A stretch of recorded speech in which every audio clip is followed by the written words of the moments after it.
And so you need to have this curiosity to see what is out there, what can I learn. Curiosity, humility, and being a generalist, I think, is what you need to lead a sustainability transformation.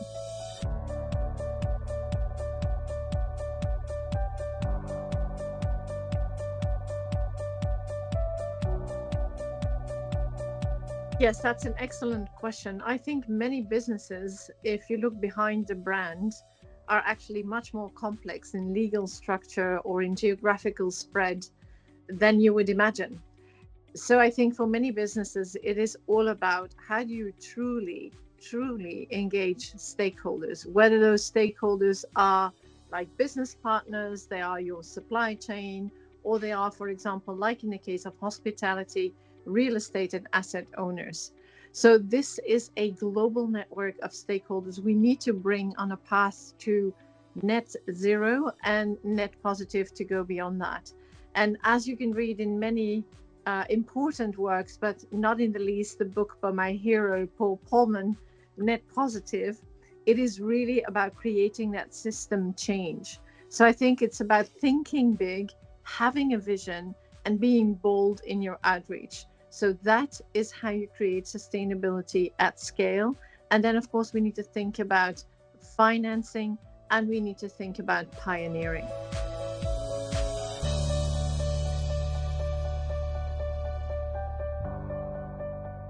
Well, there are different ways in which you can actually reduce your environmental impact.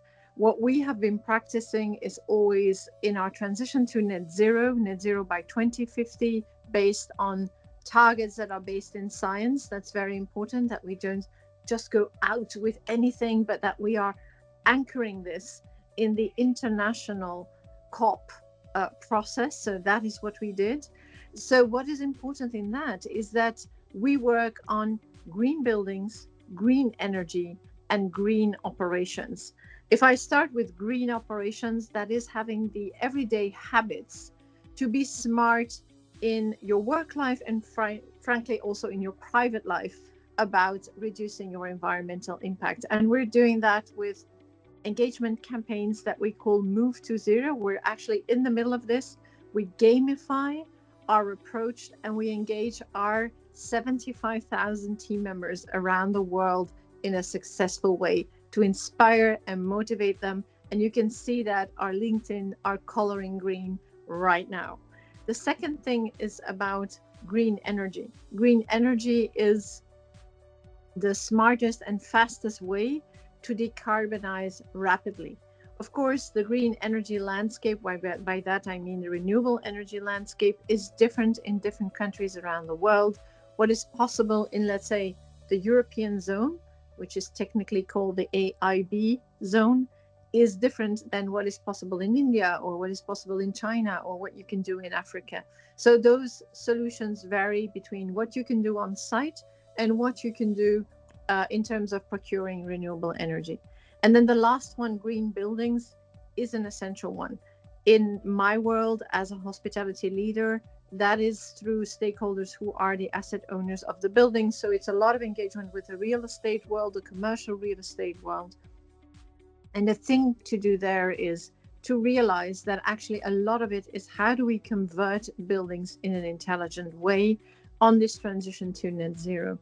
And I'm sure many of the listeners know that 80% of the buildings that have to decarbonize fully by 2050 are already built. So that means that we need to look at what can we do in a conversion scenario. And then that could be a light conversion, light rebranding, or a full conversion of a building.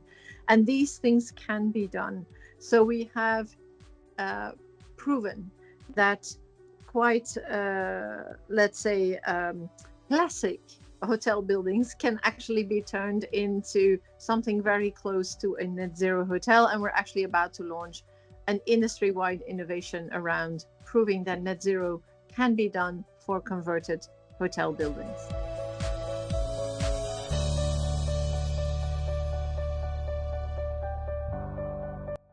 Personally, I think, first of all, you need to understand the business. If you want to be impactful sustainability leader, you need to understand the business you're in and the business that your key stakeholders are in.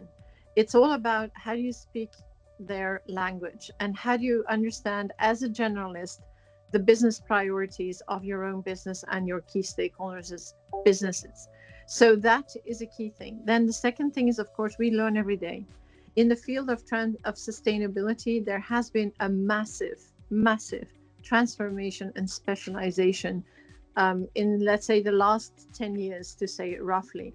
So the field is coming up constantly with new compliance requirements, new regulatory requirements, which are essential in terms of transparency, but also new technological context. I mean, if you talk about what is possible in the decarbonization of buildings, if you look at new building materials, circularity in FF&E, in the way you equip hotel rooms, if you look at new energy mechanisms of decentralized renewable energy, all these things are innovating and changing.